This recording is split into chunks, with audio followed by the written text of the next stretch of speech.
morning, Mikkel. I wanted to have you on the Automate Construction podcast today to talk about your work founding the 3DCP group in Denmark. Yeah, let me just start off by saying I'm very excited to be on your podcast. I know several people in our organizations are a big fan of you and of your work. So this is going to be exciting. Thank you, man. Yeah, it's cool to be in such a small niche. My videos are all about 3D printed construction. So when new groups start printing houses, doing a great job, like with Saga Architects, some of your projects, they're really nice. I can't wait to talk about them. You went kind of outside the box instead of going for a square wall design, created something original. Okay. But before we get to that, what made you jump into the 3D printed housing world? Yeah, so to be perfectly honest with you, I'm still not sure if this is genius or if it's dumb. This is going to be a great conversation today. Yeah, I guess time will tell.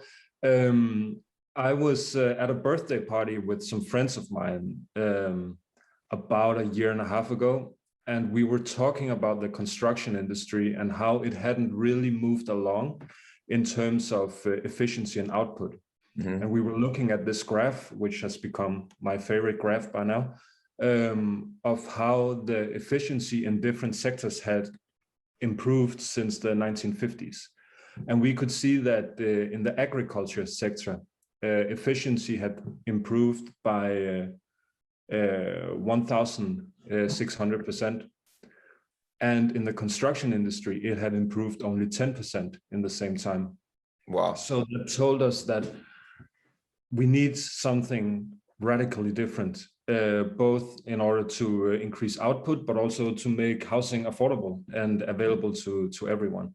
So the discussion went, and we started talking about 3D printing and was this even possible? And a few Google searches later, and we discovered Cobod International, which is based in Denmark. So we reached out, and then it just took off.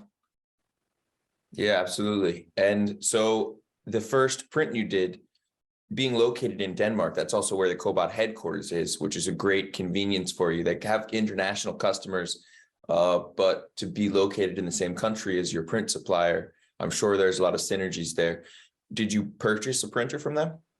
Yeah, we did. We purchased a printer. Actually, we just purchased a printer for our very first project. Yeah, thank you. It's a big investment for a group of young guys. But for our very first project, we actually borrowed a printer from them. We borrowed a crew also, and we even borrowed the land where we built the prototype from the local municipality. Yeah, a lot of people are very jealous of that. People contact me all the time. How do I borrow? How do I rent a printer? I don't want to say impossible because you did it, but it's very unlikely because the stars have to align. There has to be a printer that's not being used for some period of time in your area that you can either pay or have some opportunity for them to take advantage of. How did you convince them to let you borrow it?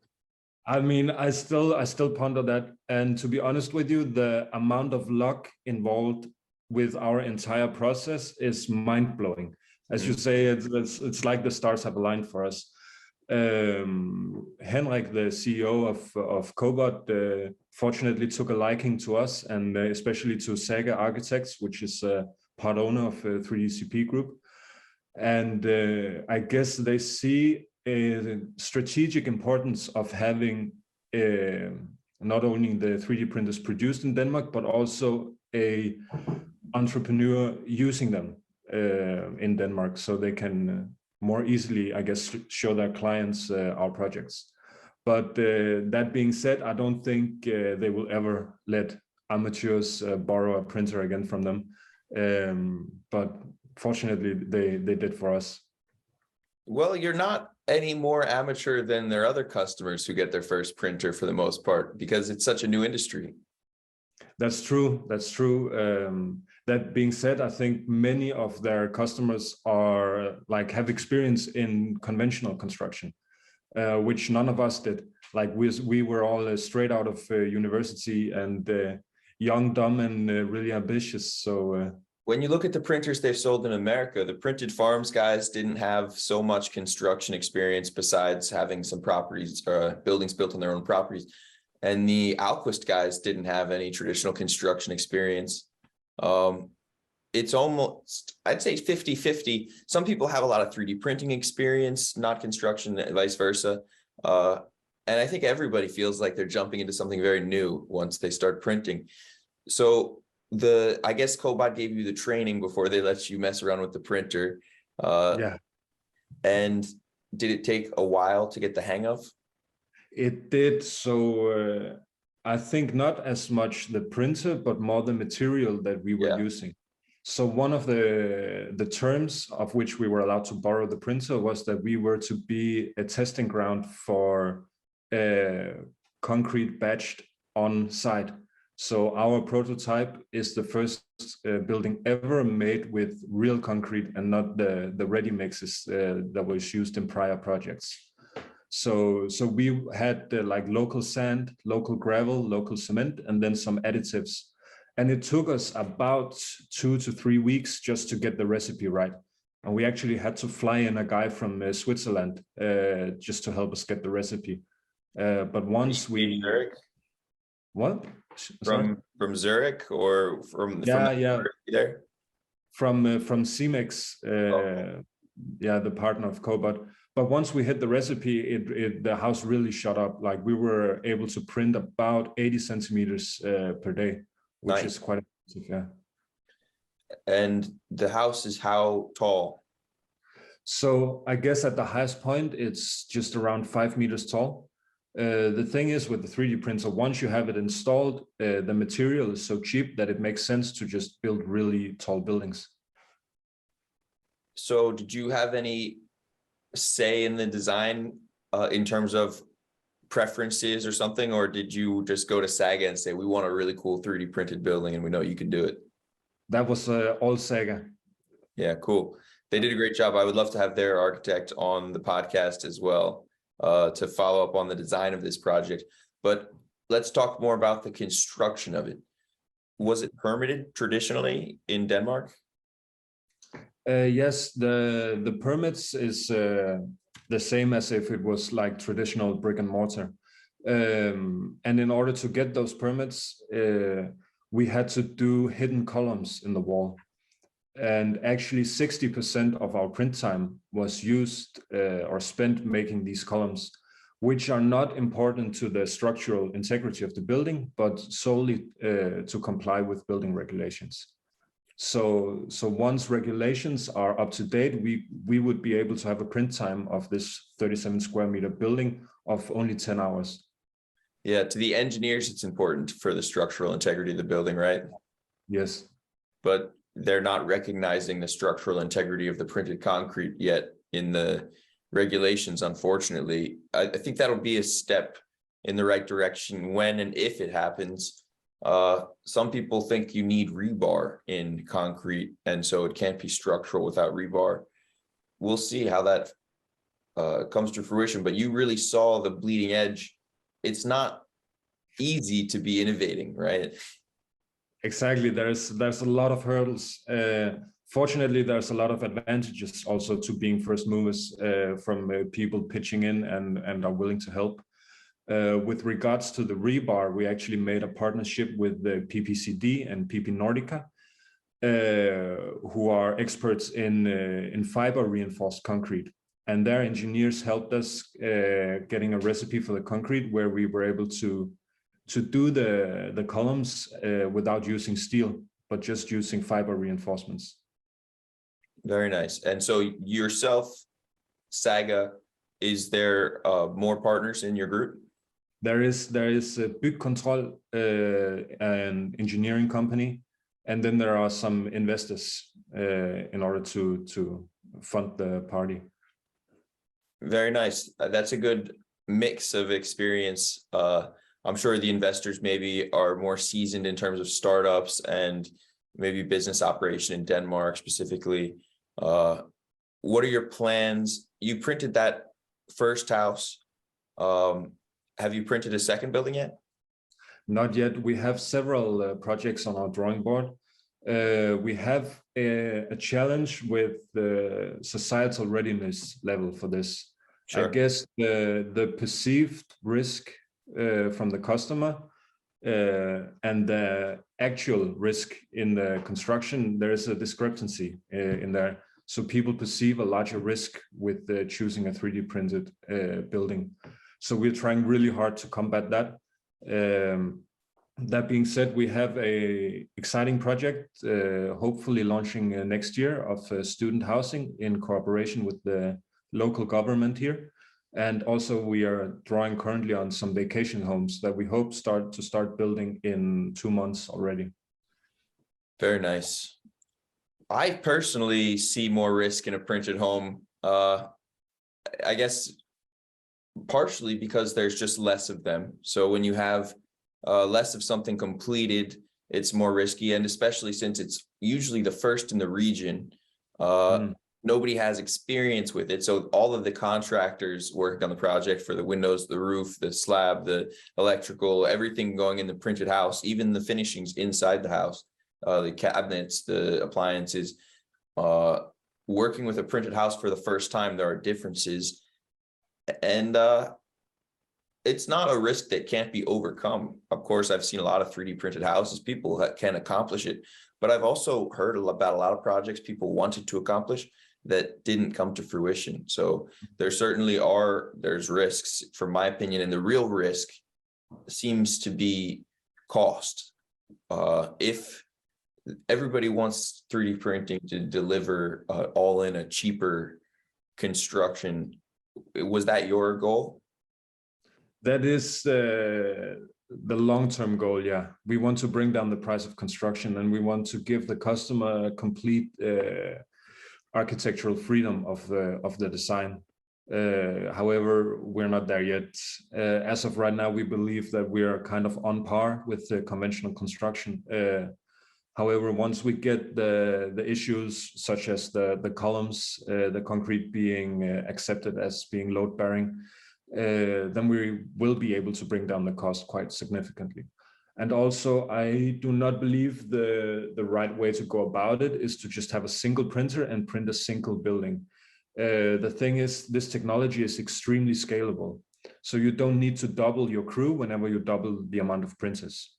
So it would make sense in the future to, whenever you're doing larger projects, to put up maybe 5 or 10 printers and have a centralized crew operating all of them. Very well said. I asked the question, I guess, in the past tense, which was foolish. The question really is in the future tense of when it becomes dramatically more cost effective. And I think it'll be very obvious when that happens, because it'll be explosive.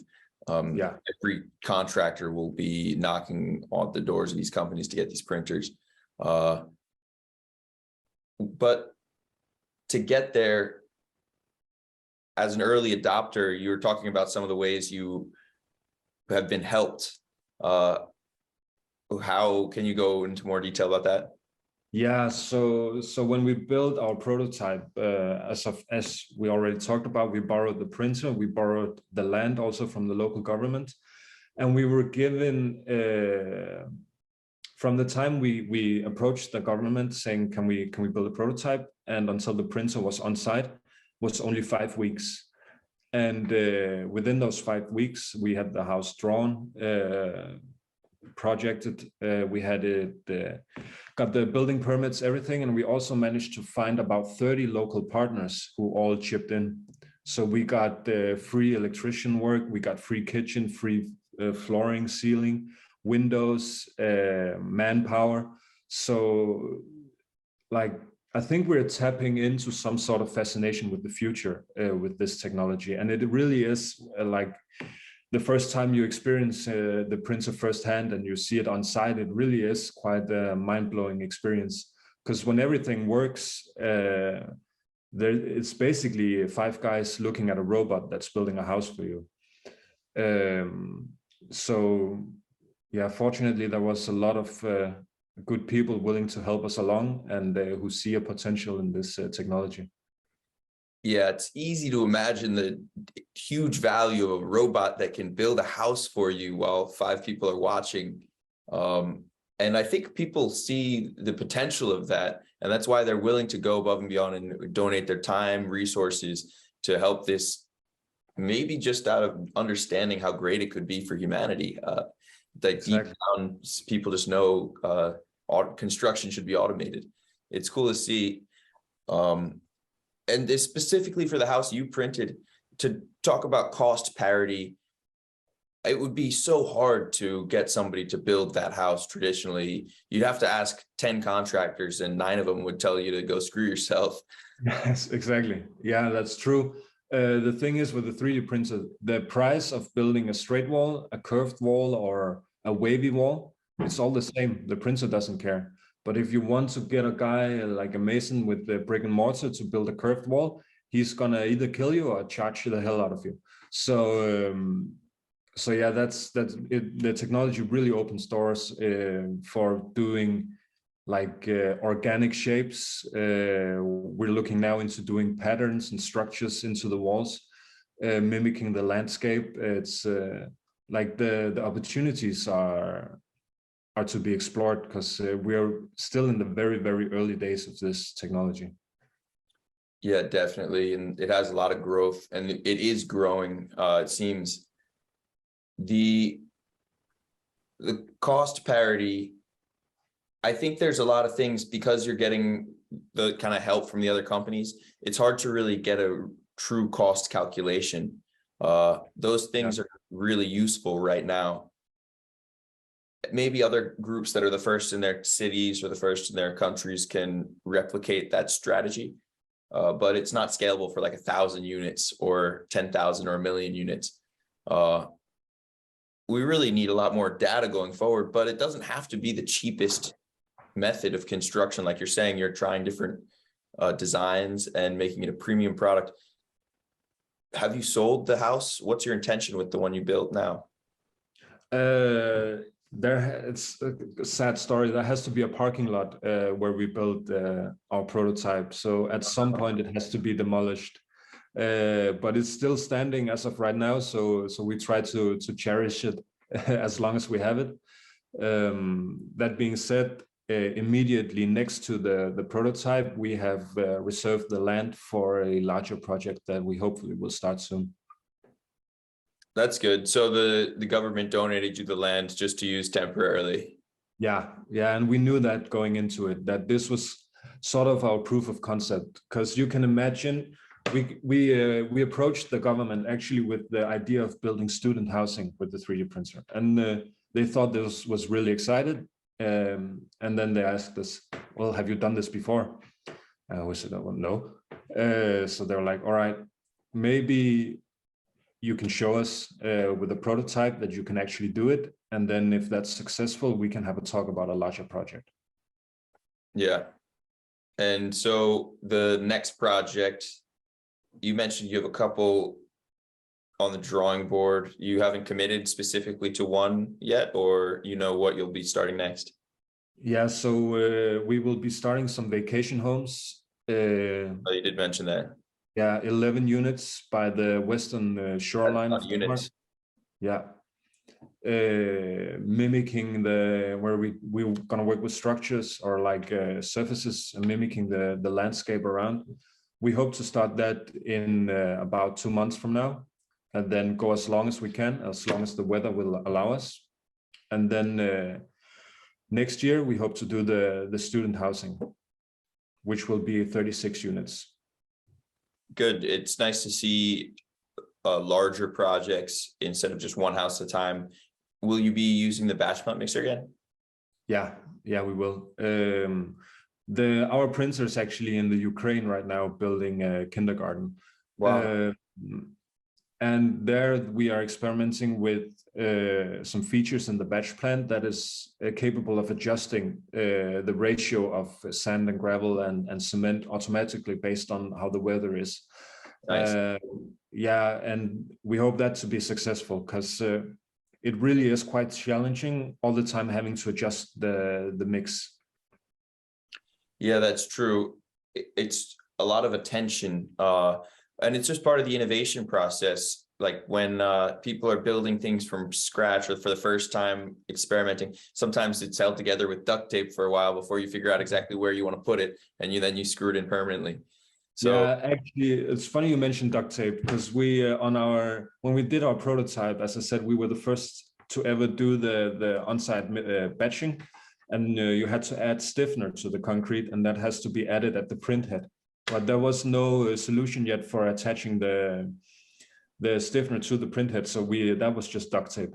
yeah, it'll work. Yeah. So it takes a lot of innovation, and especially something big. The batch plant mixer is a whole new large piece of equipment in addition to the printing equipment. But it's a part that needs development because the mixer pump systems are a huge headache. The hoses have issues, the material's not consistent all the time, you're constantly loading it. So what the batch plant mixer, what's the learning curve like on that? It's quite steep, and that's what we're trying to overcome with the automatic dosing system.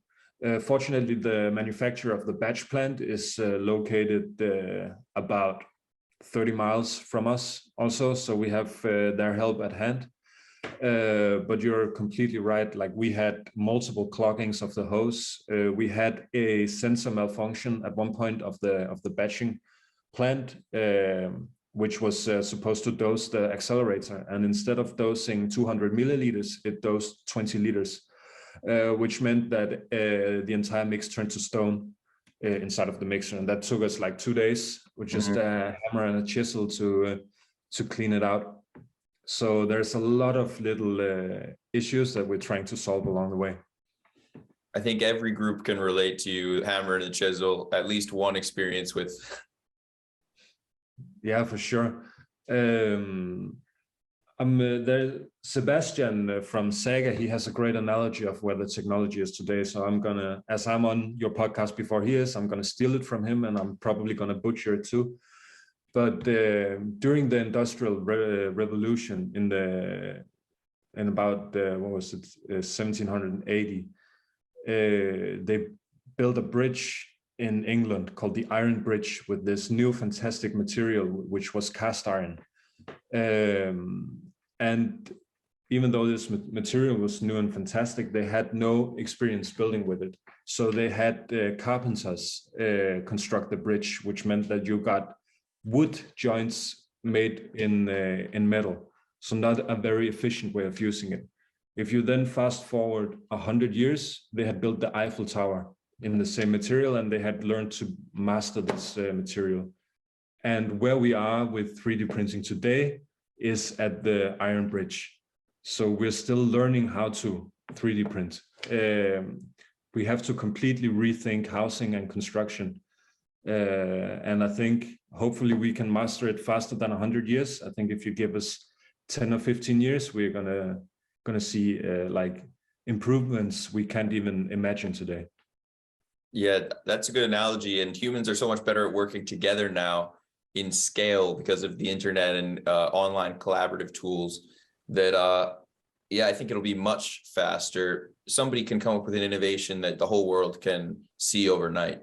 So it's a different environment than, I mean, after the Eiffel Tower was constructed, there were people who didn't know of its existence years later. Yeah, true. Like with the internet, the sharing of information is instantaneous. And we are talking with universities in South Korea and in South Africa, and we're talking with contractors in the United States and Australia. And because we're not infringing on each other's market geographically, knowledge sharing is an obvious thing to do. Yeah, really powerful thing. It's like with Joint Group 80 and the groups looking to, I mean, yeah, knowledge sharing is tricky because there's things people want to keep private and they want to have their own IP, but the companies that are the contractors like yourself, you don't really care so much about the printer proprietary technology. You just want to build houses. Yeah, exactly. And we've been talking to Crane Company in the United States, and we've been talking to, I can't remember the name right now, but they're based in Australia. of like different solutions, like how do you mount the windows the best way, which type of flooring is, because you can imagine doing hardwood floors in a circular room is quite difficult. So how do you overcome those challenges? And it's better that instead of everyone reinvents the wheel, let's just have one person do it, right, and then share the knowledge. The unfortunate thing is a lot of those answers aren't even useful if they're not regional, because what might be the best option for the windows in the Middle East is unlikely to be the same as the best option for windows in Denmark. That's true. We have a really harsh climate here. So and we have really strict regulations with regards to construction of load-bearing elements.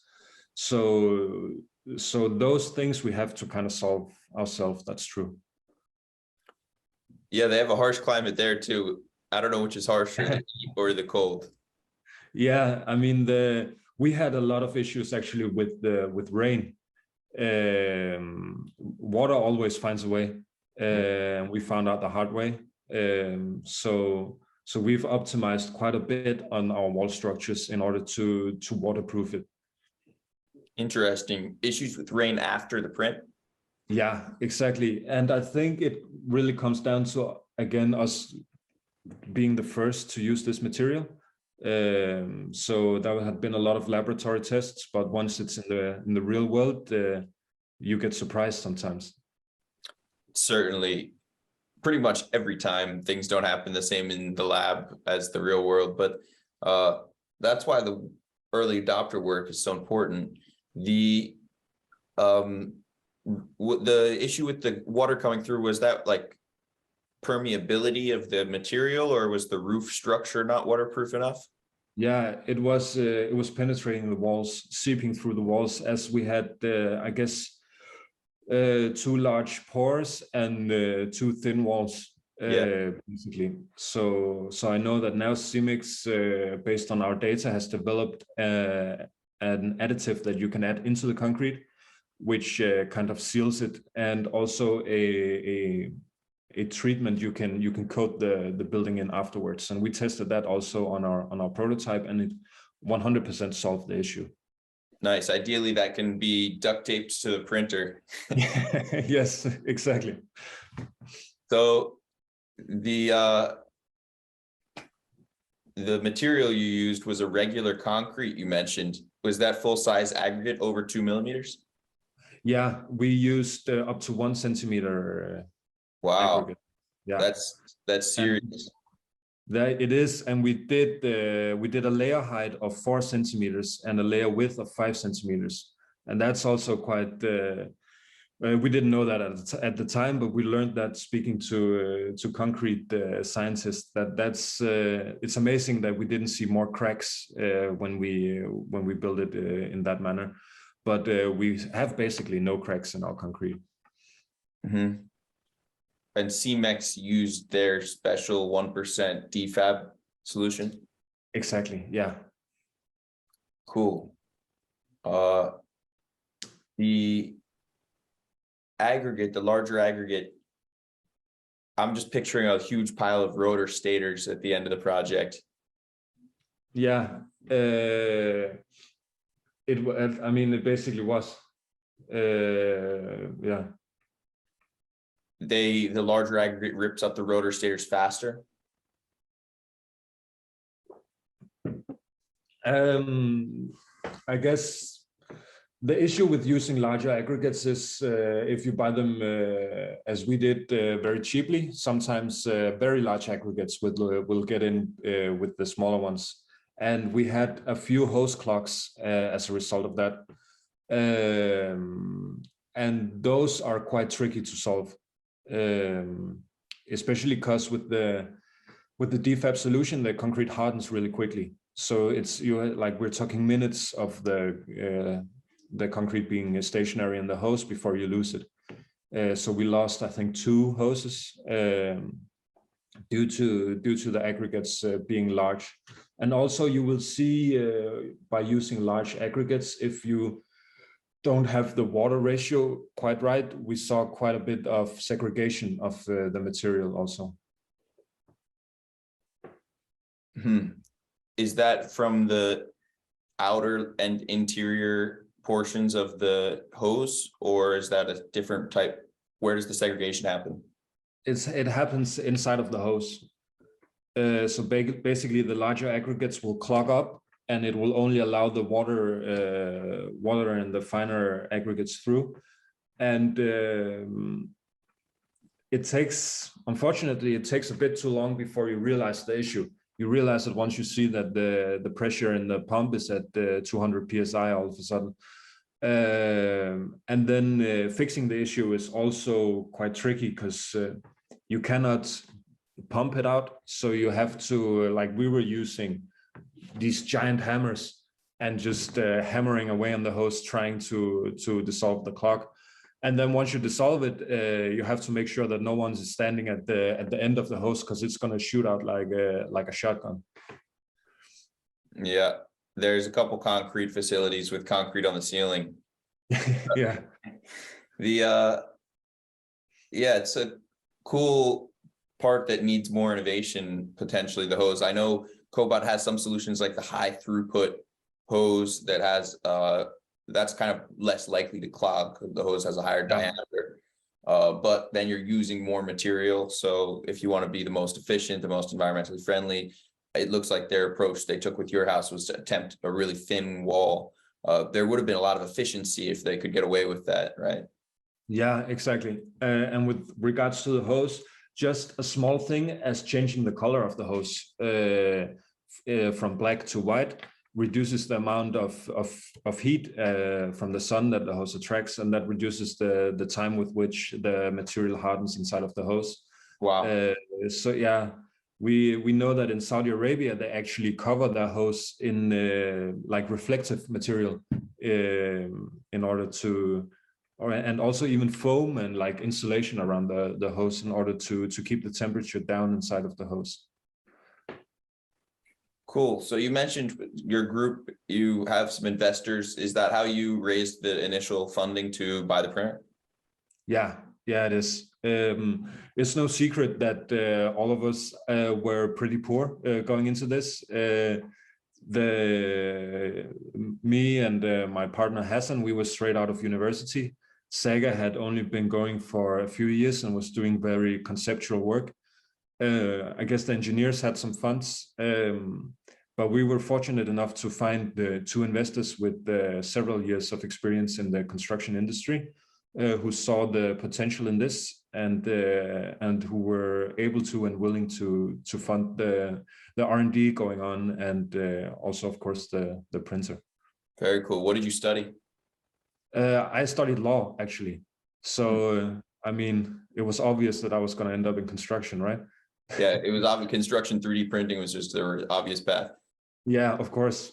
Actually, I have my specialty is in international tax law, so it's pretty far removed from the construction industry. However, I just have a big fascination with the 3D printing and with construction in general. So I guess you come a long way with passion, and as you said, it's new to everybody.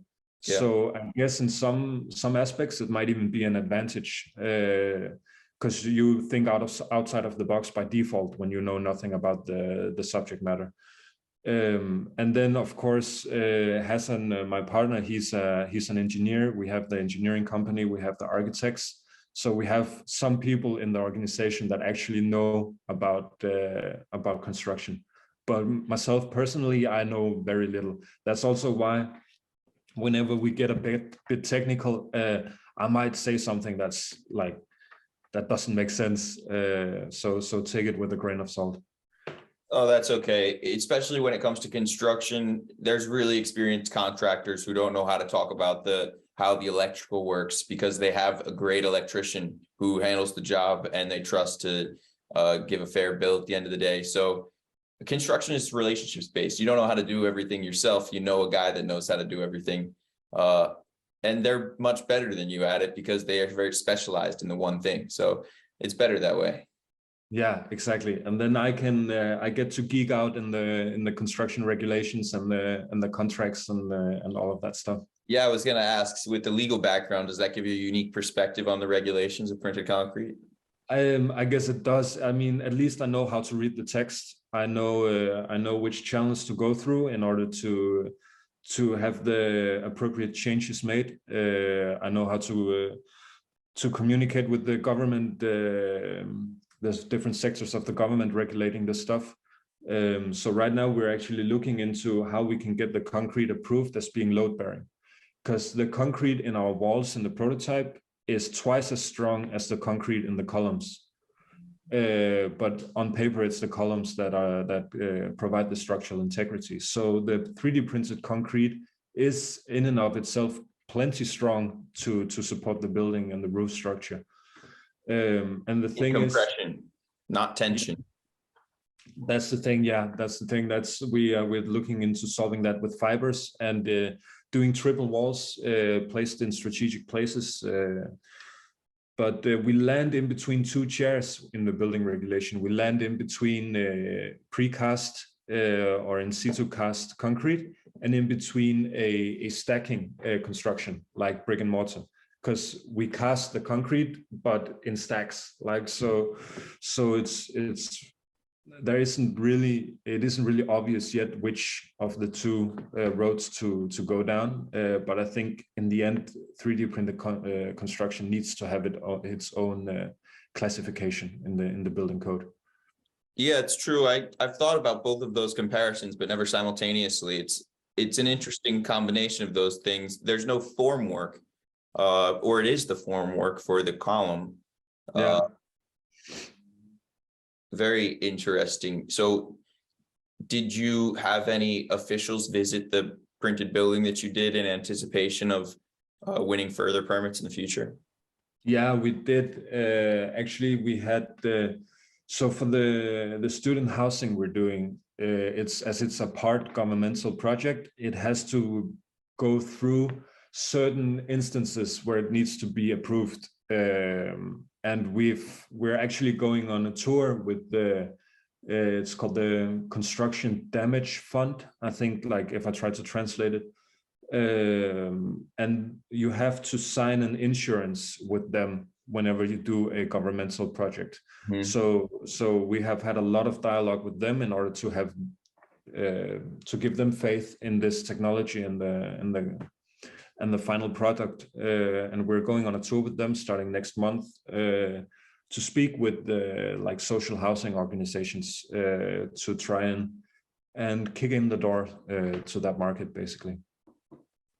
Definitely. It's interesting. You started the conversation saying people are, they think it's much more risky than it is. And then we got into some of the challenges that I don't know that everybody foresees when they first jump into the industry, but they aren't challenges that are impossible to overcome.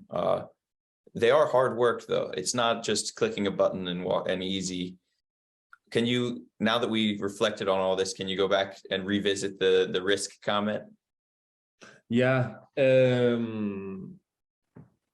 I guess, I mean, you are without a doubt running some sort of risk when you're the first client or the first customer to this product, right? And the thing is that buying a house for most people is the largest investment they're ever going to make. So people, of course, want to be very careful of how they spend their money. And if they perceive a risk in this technology, the advantages really have to outweigh that risk quite a bit.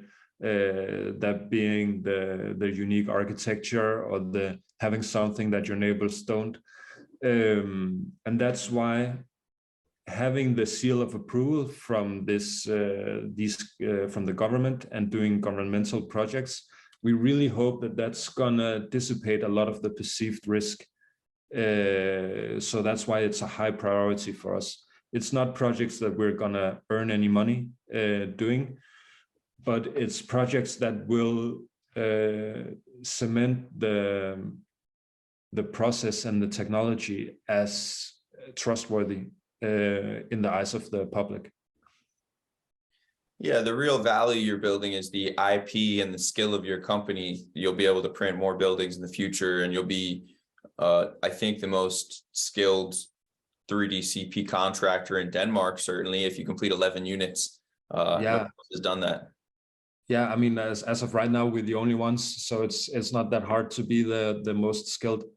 But it is funny, right, that we've been going only for like a year and a half, and we have people reaching out to us, like education institutions, universities, other contractors asking for advice. And you get kind of the imposter syndrome, like because they ask us how to do stuff and we're not even really that sure about how to do it. But as we spoke about this, the learning curve is quite steep, and we learn a lot all the time. Yeah, there's very few people in Denmark who would be more knowledgeable than you on how getting a house printed there. And it's crazy. Just a couple of years ago, you were a student dreaming up a 3D printed home company, but it's not an old industry. So there aren't people who have been doing it for decades. There's nobody who has been, I mean, there's some printed homes that have been around for decades, but the people who have been doing it that long weren't patient enough to wait for all the innovations we're appreciating now, like the batch plant mixer is a fairly new development. Yeah, exactly. What other directions will you take the 3D CP group in? Do you guys have any beyond printing houses? Is it going to be, you mentioned some countries beyond Denmark. What would you do internationally? We don't really have international ambitions at the moment. We really just want to get good at what we're doing here in Denmark. As we have Saga in our circle of ownership, and they are space architects, there is a ambition, at least on Saga's part, of taking this technology extraterrestrial. So like, how do you build housing on the moon, right? There's three ways you can do it. You can either dig and do like cave structures. You can do origami like architecture, which Saga has also done. So where you can fold it down and put it in a rocket and then fold it back out once you arrive. Or you can pack a 3D printer on a rocket and with additives and use the material you have on site. But I guess, I mean, I'm perfectly fine being on Earth, but I guess that is some possible end game for us. Does Sebastian want to go to space himself? Oh yes, he does. Yeah. Oh boy. I mean, if he gets the automation experience and he's particularly skilled in, or just not even particularly, but specifically skilled in space design, I think he has a very good chance of going to space.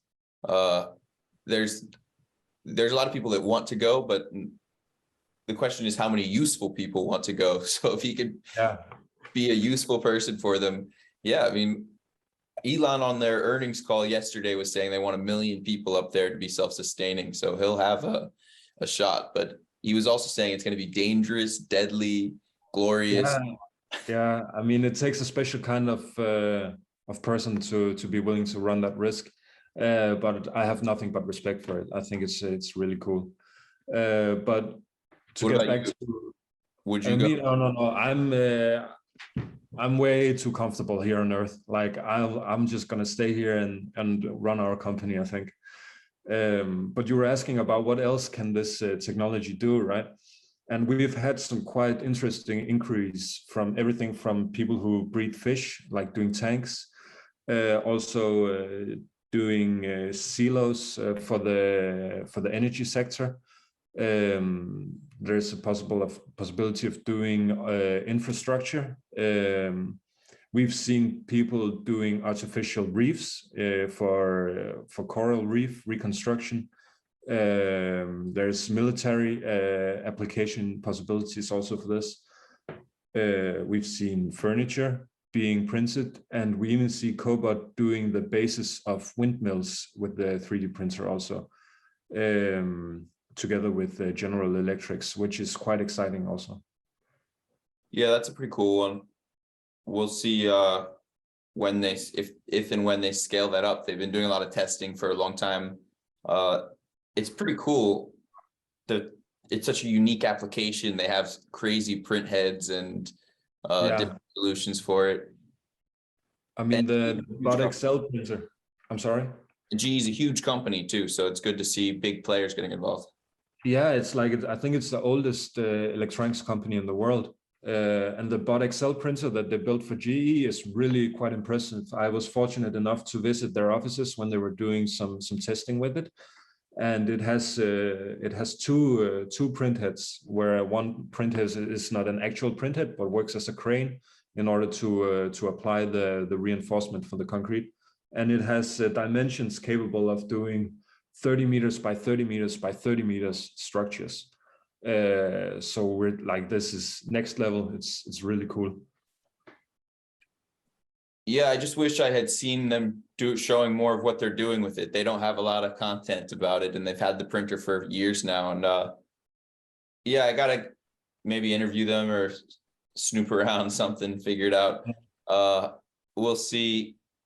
We shall see. When do you expect to start the 11 home project?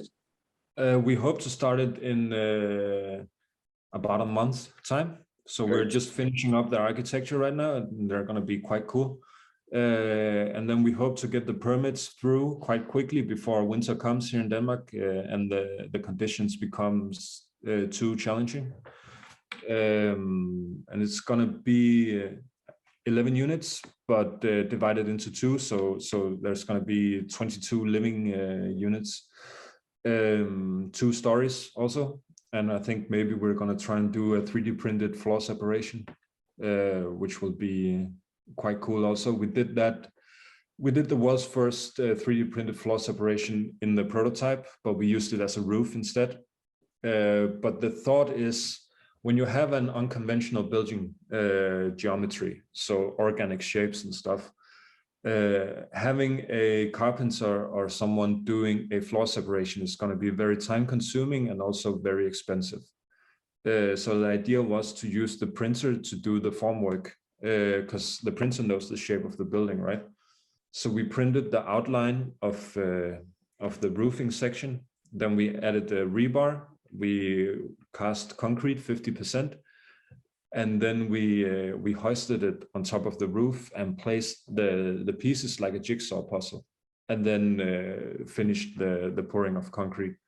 And it worked brilliantly. And I'm sure this is an approach we're going to see used plenty going forward. Why was that better than just printing straight up? So like, how do you think, like printing a roof? So the roof that you hoisted was not printed? Yeah, we printed the outline of the roof. Yeah. And then we added reinforcement, some concrete. Yeah. And then we had like a slab out of that, and we hoisted that on top of the roof or on top of the building to act as a roof or a floor separator. So you printed the formwork for the roof floor separator? Yes, exactly. Yeah. Very cool. On site? On site, yeah. And then used a dual bond epoxy to join that to the top of the printed building? We attached it with the rebar. As we had only cast out the slabs 50%, we could drill rebar through the slab into the columns, and then bend the rebar and then pour the rest of the concrete on top. So it's kind of locked in place like that. Yeah, that's a cool strategy. Will you repeat that? In some way or form, yeah. We've thought about how we can optimize it even further, but yeah, for sure we want to do that. I think with regards to roof, we have a dream of eliminating the roof structure completely from the 3D printed buildings. Adding a roof structure adds a lot of cost to the building process, and also a lot of possible mistakes can be made in the process, and water getting in, and how do you seal it and stuff like that. So our dream is to be able to print with an overhang. So if you imagine, we print the walls up, and then once we get sufficiently, the building gets sufficiently tall, we start printing with an overhang, and then we close it around a rooftop window. Yeah, cool. There are some shapes you can print overhangs a little bit easier. So maybe that would enable you to do a printed roof, essentially, right? Yeah. So I think right now we can print overhangs at about 70 degrees without too much risk of it collapsing. But we really need to get to at least 25 degrees before it makes sense to start printing the roof. But that being said, it might only be a year or two before the technology is at that level. 70 degrees, that's like 17 degrees we can do okay, right now. Okay. So like this. And we need to get to like, I'd say at least 25 before it makes sense. Yeah. Sure. I mean, depends how big you're going. It's tricky to do a 2-floor structure from the legal perspective. I guess you threw AC 509 in the trash. I'd love to see that. I'm sorry, what? AC 509 has a bunch of, I think it's an American thing, very old, set up by Contracting. It says you're not supposed to do 2-story printed buildings according to that specific outdated standard, which has obviously been ignored multiple times in Europe. There's a lot of great examples of awesome printed buildings which are 2 stories. Yeah, even 3 stories. The one they did in Wellenhausen in Germany, Peri did, is 3 stories. But they did 2 stories in Beckum, the one that's won a ton of awards, a really cool project. And they did also the university, I think in Belgium, Camp C, I think were the first ones to do a 2-story building. Yeah. The printer, once you have it installed, really just likes to, it's really easy just to keep going in height. And then you utilize the volume of the building instead of the footprint. So how did you conform to regulations for permitting if you didn't use AC 509? So which did you use any set of existing regulations, or did you use like trial by testing? Yeah, so our as we have columns in our building, that's what complies with the static documentation. So there's nothing new, it's all conforming to the traditional. Yeah, it's basically adjusting the 3D print so it will fit existing rules. So the 3D printed elements itself is only we call it the climate shield. So there's no load-bearing elements at all in the 3D printed. Do you think permit approval is one of the places the stars aligned? It seems like with something so new, if the people in charge didn't like it, they could easily say, we don't want you to do this. For sure. I mean, we got our building permits in 2 weeks. I've heard, but that's because we went to the highest place to begin with. We contacted the head of the local government. Fortunately, he's an architect himself. Oh, cool. And from educated in the United States, and he thinks this technology is really, really cool also. So he was able to pull some strings for us in order to have this project pulled through. And I think also the fact of it being a prototype, so no one was going to live in it, made it a bit easier to get the permit through. Yeah, did he already know about Cobod? I don't think he did, no. Interesting. He doesn't know, that's for sure, yeah. Did he know about 3D printed houses? I'm not sure. I don't think he did, but to be honest with you, it didn't take a lot of convincing for him to be on our side and to help us push this project through. We've been so fortunate all the way around, especially, as you say, with the permits and with the local government being willing to help us in so many aspects. I can't believe the luck we've had, and I'm really grateful for that. Absolutely. What do you need now as a group, 3DCP group, to grow and expand? So to put it plainly, we need to not screw up the projects on our drawing board, right? We feel pretty confident that we have a competent team. We are confident in the technology. So if we do things right, and if we land the contracts with the student housing, I think we're in a really good place. It's also very important for us to keep a good relationship with Cobod, and of course also with the other 3D printing entrepreneurs around the world. Yeah, definitely. Your relationship with Cobod is going to be ongoing, because they'll have updates for your printer and software, hardware, new material stuff. There should be a lot of fun surprises along the way. Are you fully committed to Cobod? Yes, yeah, we are. We have a great relationship with Cobod. We know all of the guys in the office. We even see some of the guys privately as well. So we have a great relationship with Cobod, and it really developed over the time where we built the prototype. We were 9 people living in the same house, half from our organization and half from Cobod. So I guess you develop it's kind of like incubator vibe, right? You develop a bond when you work 18-hour days and come home, drink some beers, go to bed, and then do the same thing the next day. So yeah, I would say that we are quite committed to Cobod. Also because we sincerely believe that Cobod has the best solutions. I used to know all the people that worked at Cobod when I visited last year, but they've hired so many people, I think it'd be half strangers now. Yeah, and also they're growing so fast that they're adding new faces. So like every time I come to the office, there's a bunch of new faces there. Yeah. How many employees are there now? I saw a post, it was like maybe 70 or something like that. Yeah, I think you're right. And I think if you go a year back, there were half that. Mm-hmm. So it's quite impressive. Yeah. Definitely. So they'll rely on you to show off in Denmark what the printing is capable of. What other kind of people showed up to the printed house maybe that you didn't expect? I mean,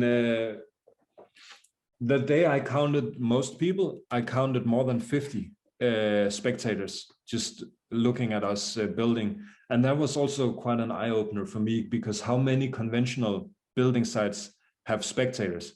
Like we were talking about, we could have been selling hot dogs and beers out there and made a profit for that as well.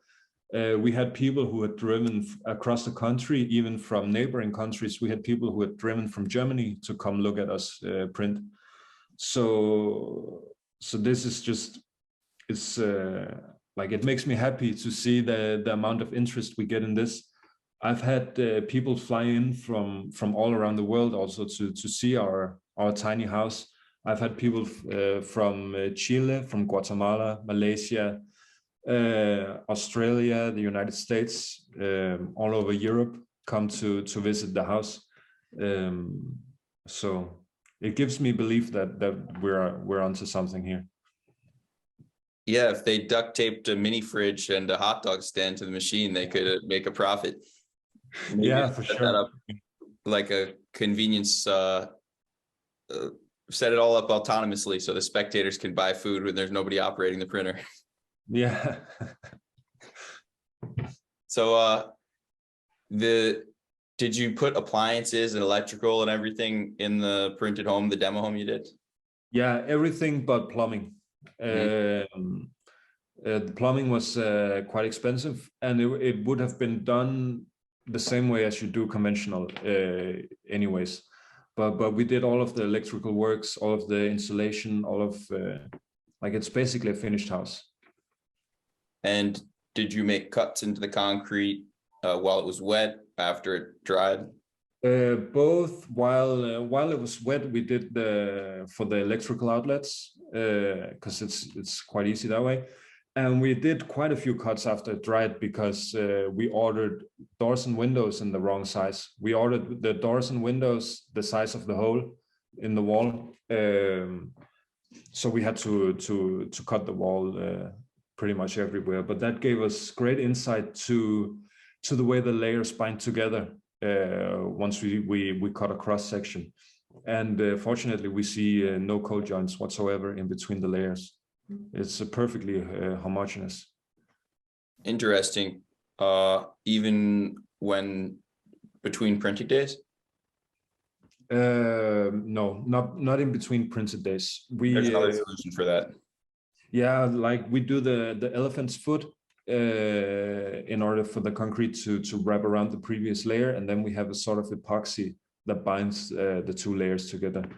We have a really great solution for how to solve this in the future, where we are confident that we're going to see no cold joints. Nice. No cold joints. Sounds like printing all at one day, but we'll see. Sounds like a little secrecy there, so that's speculative for now. We'll look forward to seeing updates about that. Where can people get more information about your company or follow you guys? So if you don't want to learn Danish right away, you can follow us on our LinkedIn. That's in English, but we have a website also. That's 3dcp.group, and I guess you can translate the information there. And people are also free to reach out to me. I'm always happy to discuss this topic, and also if anybody has an engineer or entrepreneur in their stomach, I'm happy to give advice also.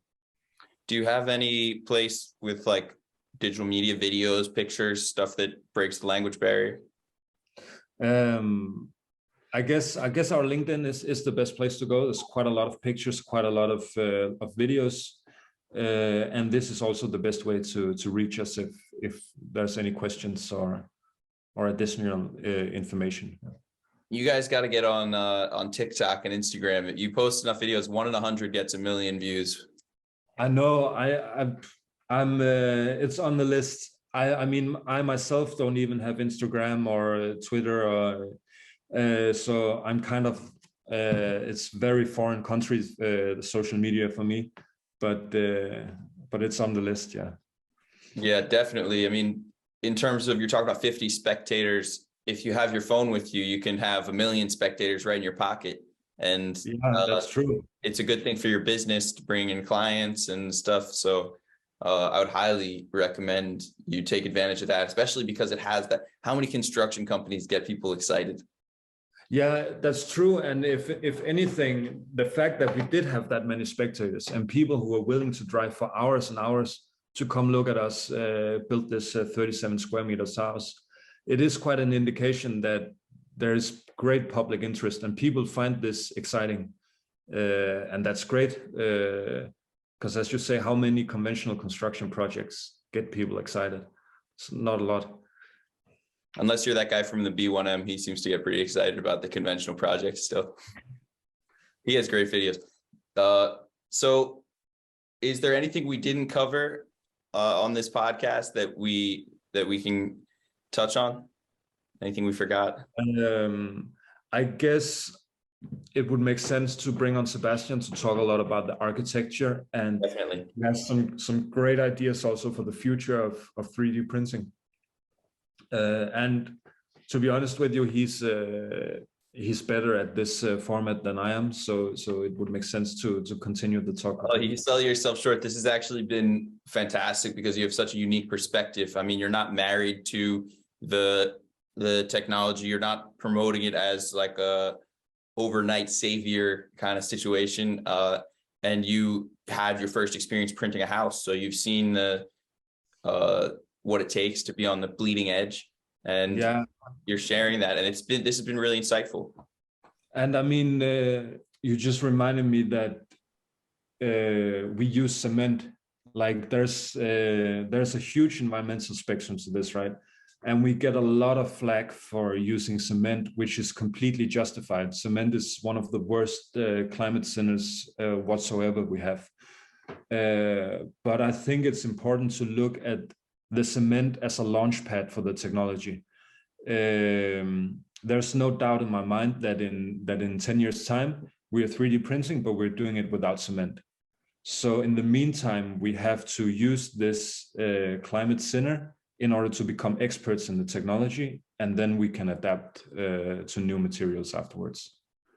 Yeah, I mean, 4 hours from now, certainly by the time this video gets published, a video I did with Ron Real will be out. He's printing Adobe structures in Colorado. And the cool thing about Adobe, it solves all those environmental concerns because it's just dirt and straw dug up from the ground nearby, clay, some sand. Another really cool thing about it, I visited his site and spent the day watching them print. At the end of the day, instead of a mad rush to clean up, they just take the hose and spray a layer of water on top of their mixer pump system with all the Adobe in it. Yeah. And then they leave and come back the next day. And like the thin layer of water keeps the mud moist enough overnight. If it hardens, they just put more water on it. It's so easy. Yeah. And how is that with the like structural integrity and with regulations and everything? Is there any issues there? Adobe is a really old building method. They've been using it for thousands of years. Some of the structures are still standing if they've been maintained. So there's a lot of existing code for Adobe structures, and they're able to ignore the fact that it's printed and rely completely on the Adobe, as long as it demonstrates it has at least a PSI of, I think it's 60, which is crazy low. But with a PSI of 60, they're able to have a permitted structure, and their structure they're doing is permitted. So it'll be cool to see. It's just hard to convince somebody to live in an Adobe structure. Certainly in Denmark and the United States, people don't want to live in a mud hut necessarily.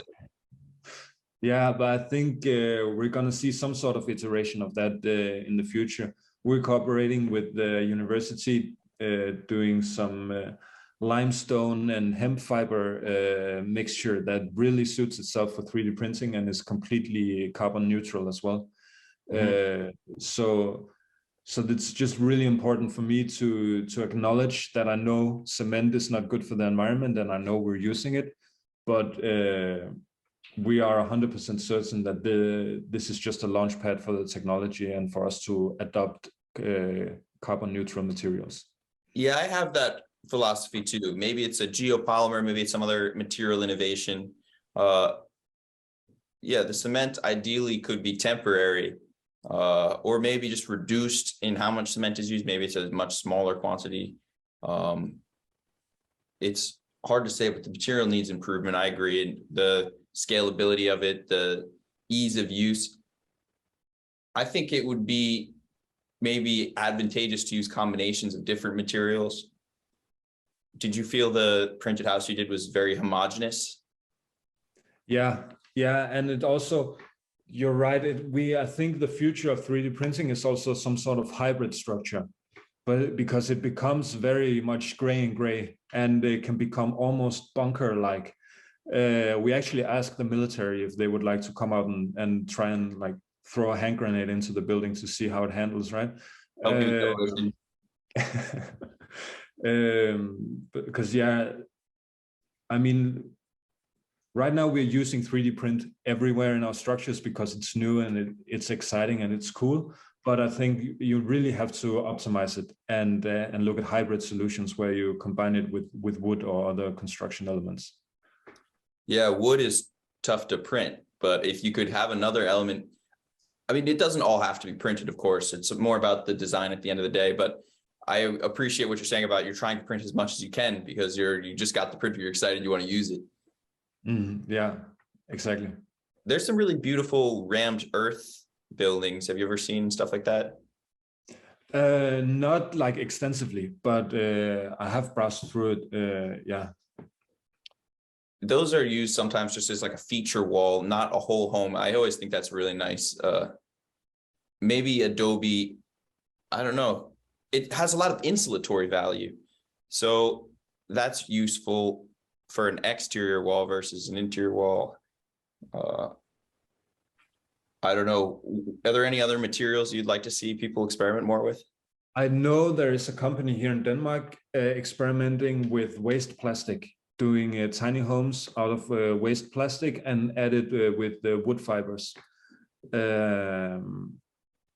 I have some concerns, but I also see the potential in it. So it's quite exciting to follow their development. Is it flammable? That's the thing, right? It's going to be an inferno if you get caught in there. And also, like with water erosion and microplastics, there might be an issue there that you have to take into consideration. But I think the idea is great of turning waste into homes. Mm-hmm. To make sure you're not ingesting the microplastics, right? Yeah, exactly. The concrete, is it perfectly safe to live in after it's printed? Yes, yeah, and we've had multiple tests done on how the indoor environment is in our prototype, and it's amazing, both from a point of air quality, from acoustics, which is quite surprising actually when we have concrete walls and concrete floors. But the acoustics is really great in there, and I think that's due to the rough texture of the walls. Yeah, I don't think so. I think it's due to the curvature of the walls, because most of the printed houses I'm in have terrible acoustics. Yeah, most of the house tour videos I do, the echoey reverb, it's fine once they're furnished and there's carpet drapes around furniture, but when it's all concrete, the audio is really bad. I don't notice in person, but I notice on video afterwards. Yeah. Wow, that's quite interesting. Yeah, we had they do the I forget what it's called, but they do the official test that they have to do to every home, and this was done in our building without any furniture in there, and it came back as basically being a music studio. Like the acoustics were amazing. Wow. Yeah, but it might be due to the curved walls. It would make sense also. Yeah. I'm surprised that if it is due to that you wouldn't know. Like Sebastian probably would tell you, or maybe not. You're making me excited to get him on the podcast now. Yeah, I think you can have a good talk about that. That's for sure. Yeah, the sound thing is really unique. So what about cracking in the walls? Did the large aggregate help reduce cracking? So this is I'd say the first meter or so we printed without any fibers, and we saw cracks within the first 10 minutes, and we were watering it, and we were like, and it was bad, like it was cracking through several layers and quite wide, and we tried a lot of stuff that first day, and we really didn't know how to solve it. So when we came home, we brainstormed on the issue, and we got these angel hair fibers, and we mixed that in. I think we mixed in about 2 kilos per ton in our batching plants, and after that we didn't see a single crack. So that was really like a miraculous cure for the cracking, and the building has been standing now for well over a year, and there's still not a single crack in the parts where we use the fibers. Wow, it's been a year. That's time flies. Yeah, it really does. Cool. That's a good solution with the fibers, and 2 kilos per ton doesn't sound like very much. No, it's quite cheap fibers to use. So we're really happy that it worked out, because to be honest with you, when I was looking at those cracks and we were watering it and they just kept getting they kept coming more and more, and they became bigger and bigger, I thought, let's just pack it up, guys. This is not going to work. But fortunately, we found a solution really quick, and we're going to stick to that. So do you see yourself sticking around with 3DCP Group for the next 10 years, 30 years? Do you have an exit plan? Yeah, I'm not leaving. I love this. I love this. I love the work that we're doing. I love the R&D. I love to follow the development. I see great potential in this. This is I'm doing the right thing for me. So I see myself sticking around until either it becomes really, really big, or we disappear somehow. Or you send Sebastian to Mars. Yeah. Would you keep going without him on Earth? Maybe you'd have to keep running the business here. He'd start the Mars operation and you'd continue the Earth operation, or who knows how. Yeah. We'll base him up there. That makes sense. Cool. Well, we covered a lot of interesting topics today and left a lot on the table to cover in the next conversation with Sebastian. And then I'd like to do an update with you too once you finish the 11 units in Denmark. I'll be in Europe in 2023, so maybe around that time, maybe I'll be there towards the late spring of 2023. Do you think you'll be done by then? I think by that time, I think we're just about to start the student housing project. Cool. So I expect to have completed a good handful of the vacation homes. Yeah. And I'll be happy to show you around. All right, awesome. Yeah, we'll see how that timing works out, but I'll definitely be visiting Denmark while I'm there. And how far is Holstebro from Copenhagen? I mean, nothing in Denmark is more than 4 hours away in car. Yeah, close. Small country, yeah. I'm about to drive from Texas to Ontario. It's like a 30-hour drive in a couple weeks. That would be like from Denmark to Italy. So I think it's further. The 30 hours can get you I don't know, but yeah, Europe's a lot of fun. I can't wait to go back. I intend on staying for 6 weeks so that I can properly visit more companies. Last time I only visited a few. There were so many I didn't have time for, so I'll do it a little differently this time. And yeah, I'll certainly try to stop by. Maybe we can do the next podcast episode in person. yeah, I mean, you're welcome here anytime, that's for sure. All right, Mikkel, it was nice to meet you, and stay in touch. All right, nice to meet you too, and thank you for the talk.